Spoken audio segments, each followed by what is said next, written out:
안녕하세요. 오늘은 2023년 경기 침체가 예상되고 있는데요. 과연 내년에 경기 침체는 경착륙이 될지 아니면 연착륙이 될지 살펴보도록 하겠습니다. 지금 조 바이든 미국 대통령과 제롬 파월 미국 연준 의장이 함께 그 경제라고 하는 비행기를 연착륙시키기 위해서 열심히 노력하고 있는데요. 과연 연착륙이 가능할지 아니면 우리 모두가 두려워하고 있는 경착륙이 될지 살펴보도록 하겠습니다. 앞서서 제가 재벌집 막내 아들 세계 경제 위기 역사 공부라는 영상 올려드렸는데요. 여기에서 과거에 그 우리나라 그리고 세계가 겪었던 여러 가지 경제 위기에 대해서 설명을 드렸습니다. 그래서 오늘 영상을 위해서 미리 그 경제 위기에 대한 내용을 설명드린 것이니까요. 못 보신 분들은 이 영상을 먼저 한번 보시고 그 다음에 지금 영상을 보시면 훨씬 더 이해가 쉬우실 것 같습니다. 자, 보시게 되면은 그 미국의 연준의 이제 금리, 기준금리를 보시게 되면 쭉 이 흐름을 그래프로 한눈에 보실 수가 있는데요. 과거에 가장 이 기준금리를 급격하게 높이 올린 사례는 바로 1980년대 초에 폴 볼커 때입니다. 이 폴 볼커 연준 의장 때 그 최고 물가 상승률은 13%에서 14%까지 갔어요. 그래서 과감하게 이 폴 볼커가 기준금리를 20%까지 올려버립니다. 그리고 여기 이제 화들짝 놀란 그 주식시장이 폭락을 하고 기업들도 줄도산하게 되죠. 그래서 낮췄다가 다시 인플레이션이 높아질 기미가 보이니까 또다시 상승을 시켜버립니다. 그러니까 두 번 확인 사살을 한다. 좀 이렇게 보이죠. 그래서 지금으로 봐서는 이게 상상이 되지 않는 금리입니다. 20%대 기준금리는. 그러다 보니까 지금 완전히 그 기업들이 줄도산을 하게 되죠. 그러면서 경제가 아주 그냥 폭삭 주저앉게 되는데 이때가 이제 폴 볼커 연준 의장 때였습니다. 그 이후로 이제 1990년대 이제 후반부터 중후반부터 2000년대 초반까지 앨런 그린스펀이 그 약 5%대의 이제 기준금리를 유지하게 되는데 당시 이제 최고 물가 상승률이 2.9에서 3.0%, 지금보다는 꽤 낮았죠. 그러나 이때 5%대 이제 기준금리를 계속 유지하다가 이것을 이제 버티지 못하고 1997년 11월에 우리나라는 그 IMF 구제금융을 이제 요청하는 상황에 이르게 됩니다. 그때 당시의 상황은 또 동아시아 전체에 그 외환위기를 이제 번지게 되었었고요. 그 이후로 닷컴 버블이 이제 발생했다가 이 기준금리를 살짝 더 올려서 그 상당한 기간 동안 어떤 기준금리를 이기지 못하고 주가가 폭락하게 되었죠. 그 이후로 이제 기준금리를 다시 낮춰서 이제 경제를 살리게 됩니다. 그리고 2020년에 코로나 팬데믹이 왔죠. 그래서 이 팬데믹을 극복하기 위해서 기준금리를 이제 0%로 낮췄다가 코로나가 좀 진정이 되자 그리고 인플레이션이 또 급격하게 이제 상승을 했죠. 그러면서 지금 기준금리를 5% 턱밑까지 지금 올려놓은 상황입니다. 이때 지금 최고 수준의 그 물가 상승률은 8.5%까지 올라갔는데 최근에 이제 7%대에 더 내려갈 것으로 지금 예측이 되고 있죠. 자, 그래서 앞에서 보신 것처럼 이렇게 긴 기간 동안에 어떤 기준금리가 5%대로 유지가 되면 어쩌면 이게 동남아시아나 경제 인프라가 이제 약한 국가에서는 외환 위기로 또 이어질 수가 있습니다. 그렇기 때문에 앞으로 연준이 이제 기준금리를 인상한다 하더라도 이게 장기간으로 할 수 장기간 이제 높은 금리를 유지하지 않을 거다 이렇게 예측하는 이유는 바로 이 앨런 그린스펀 때 그 동남아시아의 그 외환 위기 발생했던 이 경험을 토대로 지금 예측을 하고 있습니다. 그래서 이 장기간 하지 않을 거고 길게 해봐야 한 2년 정도, 2년이나 3년 정도 하지 않을까라고 이제 사람들이 생각하고 있는 것이거든요. 그렇기 때문에 우리 투자자들도 과거에 또 이 앨런 그린스펀 사례가 있기 때문에 이 연준이 어느 정도 이 인플레이션이 잡히게 되면 이 기준금리를 한 5%에서 지금 6%대로 지금 이 사이에서 지금 생각하고 있잖아요. 그러니까 그 기간도 한 2년 정도 예측하면 어떨까 지금 사람들이 이렇게 많이 생각을 하고 있습니다. 시장에서도 그렇게 예측하면서 그 내년이 지나고 나서 내후년부터는 괜찮지 않을까 지금 이렇게 생각을 하고 있습니다. 자, 그래서 대표적인 금리 인상 시기는 아까 이제 그래프에서 이제 알아봤고요. 지금 이 미국의 그 M1 통화량을 보시게 되면은 그 2020년 팬데믹으로 인해서 그 시장이 직접 이 통화를 공급하게 되죠. 그러면서 이 통화량이 시중에 미친 듯이 늘어나게 됩니다. 근데 최근 상황을 보시게 되면 지금 이건 양적 완화해서 이제 뭐 늘렸던 것을 양적 긴축해서 좀 줄이고 있는데 그 줄이는 양이 늘렸던 양에 비하면 그렇게 많지는 않죠. 그런데 시장에 지금 양적 긴축도 동시에 이제 진행할 거다라고 하고는 있지만 그 양적 긴축을 시행하는 그 양은 생각보다 그렇게 크지는 않습니다. 왜냐하면 한꺼번에 통화량 자체까지 이렇게 줄여버리게 되면 정말 이제 굉장히 큰 타격이 오기 때문에 돈이 이제 흐르지가 않는 거죠. 이제 경제에서 돈이 잘 흘러서 그래도 경제가 이제 유지가 돼야 되는데 이 돈맥 경화가 오게 되면은 그 정말 이제 경제에 있어서 큰 문제가 되기 때문에 이 기준금리는 지금 4% 이상 이제 올리게 됐지만 이 연준은 그 통화량에 관해서는 아직까지 뭐 급격하게 지금 긴축하고 있는 그런 상황은 아니다. 그 M2 통화량도 마찬가지입니다. M2 통화량도 과거에 보게 되면 이제 서서히 이제 증가를 했죠. 그렇기 때문에 통화는 계속해서 증가를 하고 있습니다. 그러나 이 증가 폭이 코로나 때 좀 굉장히 컸다. 그래서 지금 여기에 대한 어떤 후폭풍을 우리가 지금 맞고 있는 거죠. 높은 인플레이션을 잡기 위해서 이제 높은 금리를 우리가 지금 좀 견뎌내고 있는 그런 상황이라고 보시면 되겠습니다. 자, 그런데 보시게 되면 이렇게 완만하게 이렇게 증가를 하게 되면서 이 나스닥도 완만하게 이제 증가를 했죠. 그러면서 근 한 10년 동안 이제 우상향을 계속했습니다. 어떻게 보면 이것이 이제 그 M2 통화량의 지속적인 증가하고도 관련이 있다 이렇게 볼 수가 있겠죠. 그리고 2020년 팬데믹으로 인해서 지금 급격하게 이제 통화량이 이제 늘어났는데 그 이후에 이 나스닥 지수도 급격하게 상승을 했다가 다시 이제 그 16,000에서 그 다시 11,000상 이 정도의 수준으로 지금 유지가 되고 있습니다. 그러니까 고점 대비로는 그 30% 이상 지금 폭락을 했다. 그래서 많은 그 투자자들이 최근에 이제 들어온 투자자들이 지금 고통을 받고 있다. 좀 굉장히 힘든 시간을 겪고 있는 것이죠. 자, 그런데 이런 시장 이제 폭락 사태는 어떻게 보면은 지금 객관적인 어떤 시장의 흐름보다는 더욱더 이제 좀 지나치게 반응하고 있는 부분이 없지 않아 있습니다. 그것은 아마도 이제 연준에서 계속해서 보여온 이 태도에 대한 그 신뢰성이 많이 떨어진 부분 때문이 아닐까 또 이렇게 생각을 해보게 되는데요. 연준 의장이 처음에는 이렇게 이야기를 했죠. 21년 1분기 때만 하더라도 우리 인플레이션을 발생시키지 않았다 이렇게 이야기를 했죠. 그 표정도 아주 좋습니다. 자, 2분기가 되니까 인플레이션이 조금 발생은 했지만 이건 좀 한시적이다 이렇게 이야기를 하죠.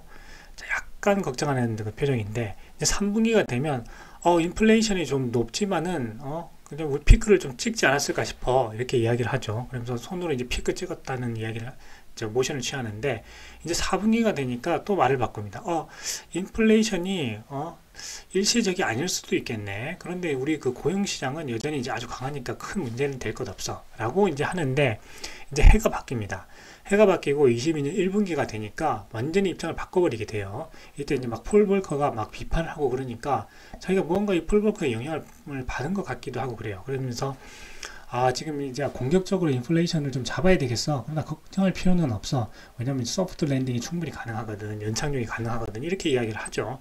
자, 근데 2분기가 돼서는 표정이 더 어두워집니다. 그러면서 1분기 때는 그 성장률이 마이너스였어. 그렇지만은 그 리세션 리스크는 없다고 봐. 또 이렇게 이야기하죠. 그런데 3분기가 되면 또 이야기가 바뀌죠. 그러면서 이제 연속해서 1분기와 2분기에 마이너스 성장을 기록을 하니까 그래. 리세션 리스크는 없다고 봤지만 아니야. 리세션이 지금 지금 온 것 같아.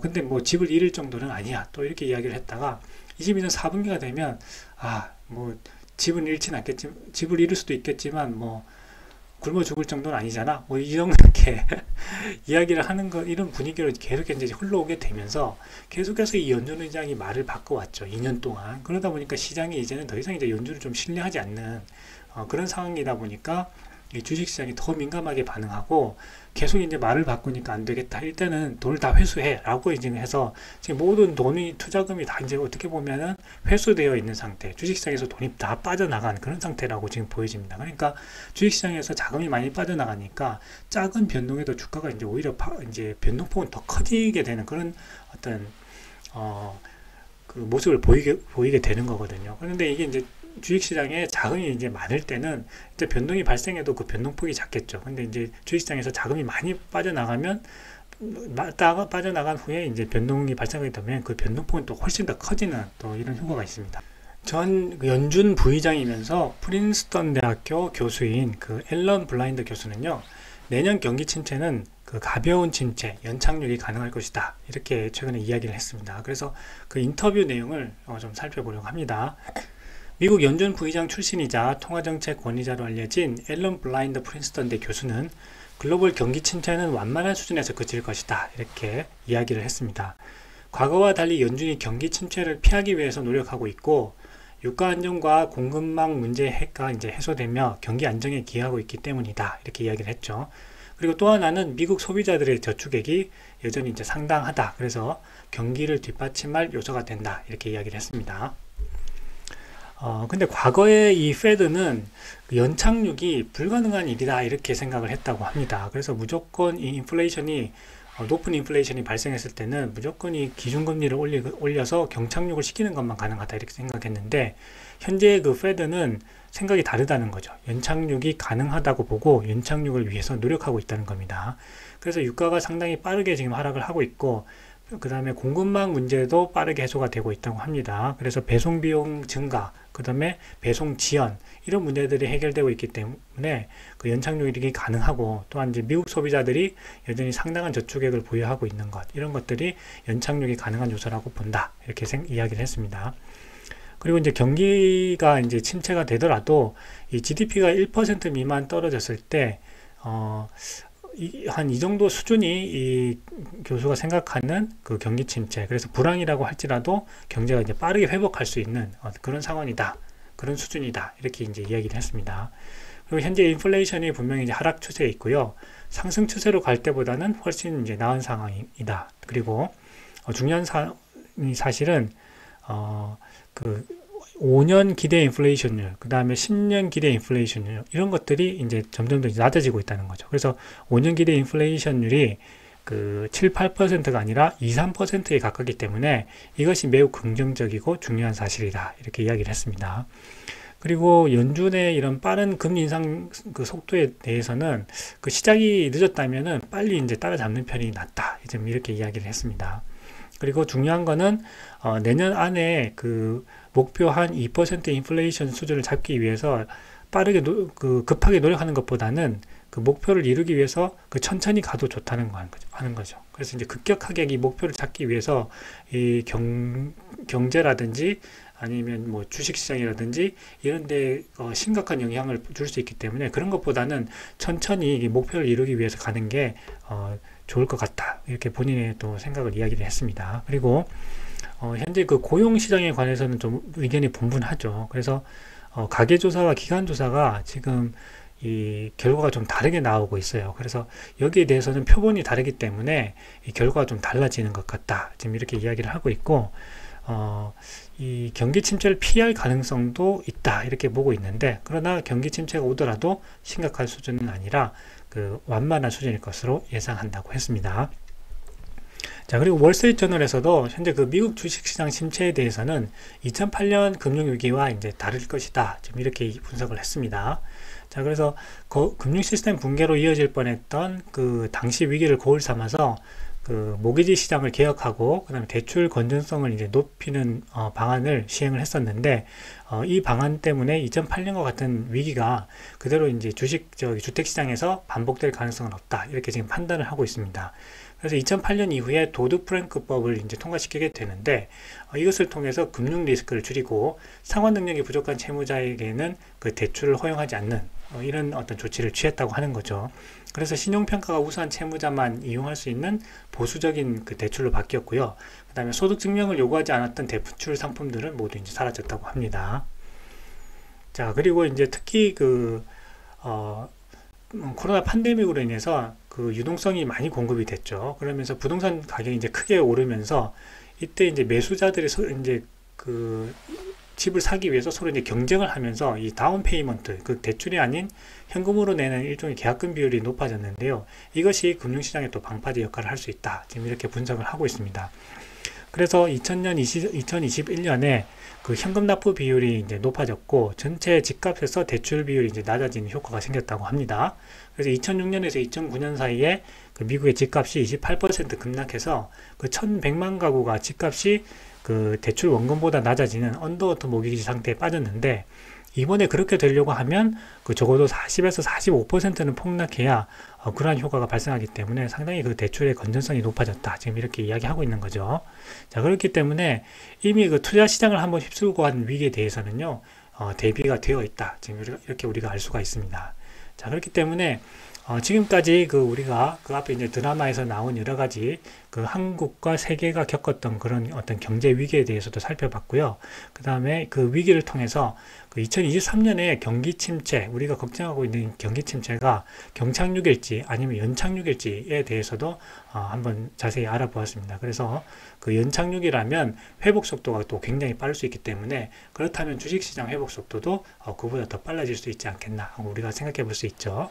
그래서 오늘 영상은요, 여기까지 하겠습니다. 감사합니다.